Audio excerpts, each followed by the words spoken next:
Alright, Shalom. First and foremost, I want to give all praise, glory, and honor to Yahweh, Bahashem Yahweh Shai, Bahashem Rekakwadash. Double honors to the elder apostles of a great millstone who rule well, the true leaders and teachers of the nation of Israel in these last days. And Shalom to the brothers out there that are pushing the Most High's word in sincerity and in truth.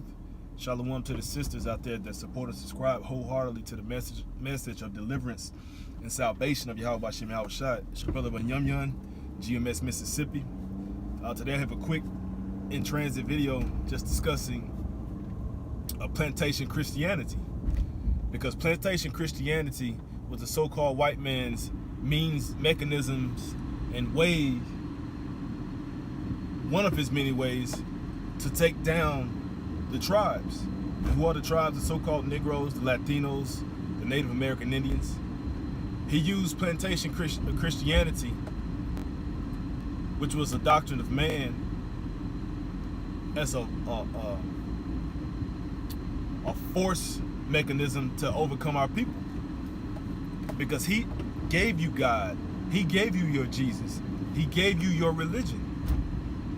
Now over time, as all things do, they evolve, they become different, they mutate to a particular form or method, and that's all that we've seen generation after generation after generation after generation when it comes to religion.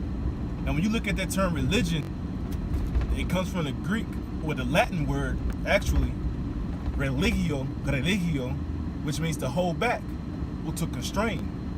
So if you're technically, truthfully, if you're involved in religion, then you're being held back from the actual truth. Because Yahweh Bahashem Yahweh Shai is the spirit of the truth. There is no other religion, there is no other doctrine, there is no church, no building, no congregation, okay? The word of Yahweh Bahashem Yahweh Shai is simply truth. That's why the scriptures say that he dwelleth not in temples made with hands. Now when you go back into those first temples, truth be told, the first so-called religious areas were in the groves, out in forested areas. That's why the modern day churches are in the appearance of what? Groves. With their, when you look at their peaks, when you go on the inside, you see their ceilings. Those are just modern day groves, just sacrificial land ground, so to speak. But the Lord himself dwelleth not in temples made with hands. And the so-called white man, who is Esau, Edom in the Bible, is just losing horribly now. You know, because his mentality is that he can no longer deceive us with this treachery, his lies, his religion.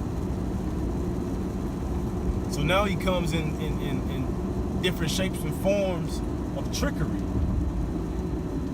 that the so-called white man uses as the term I'm looking for, where it's almost like it's congressionalized racism. Because if you don't believe that white privilege doesn't exist, or it does exist, then you're deceiving yourself, because white privilege does exist. All right? And that's just the reality of things. But acknowledging the things that are around you are real and true, and which the things around us at this current moment in time, is that this system is going down. All means of communication, of nation between nation, is coming to a halt. Even Babylon the Great, which is America, the United States of America, even it is a house divided right now. Democrats versus Republicans, North versus South, you know. Everybody has their hand at the neck of their fellow brethren, that's their own cracker kind, because both parties and both sides deem that they can run this nation better than the other. But this place is going down because it has to pay for all the sins and all the evils and all the wickedness that they've conducted here. And if you don't believe that, I mean, you're already out. You've already struck it out before you even got a chance to swing. You know? So, you know, without further ado, I'm going to jump into further proof on how the Lord isn't truly dealing with no church. He's not dealing with no building. He's not dealing with Christianity. And the white man holding that banner over our heads is no longer effective. Okay? So let's get this here in the book. I have this book called the Dirty Little Secrets about Black history, its heroes, and other troublemakers by Claude Anderson. And I love this book. It has a lot of good information in it. I bring it out quite often, you know. But it's a concerning so-called Christianity, this plantation doctrine. I mean, you can't beat this dead horse enough. So I go to page 6. It says the first ministers were licensed to control. Now that's the topic. Now that should be intriguing right off the jump, because like, so who were the first ministers?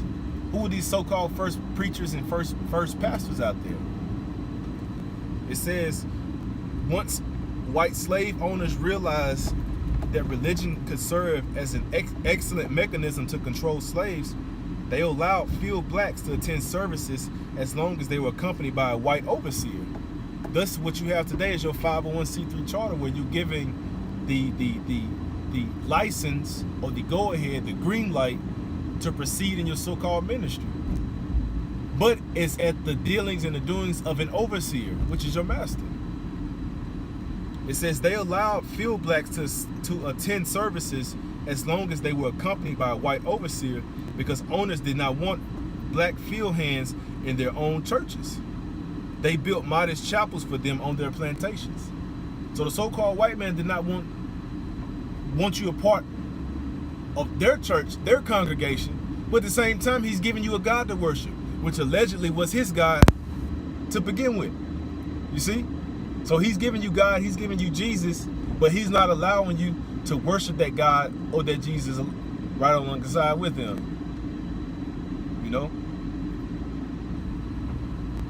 Now I'm gonna pause it real quick and I'm gonna come back and try to double up, make this part 1, come back with part 2. Shalom.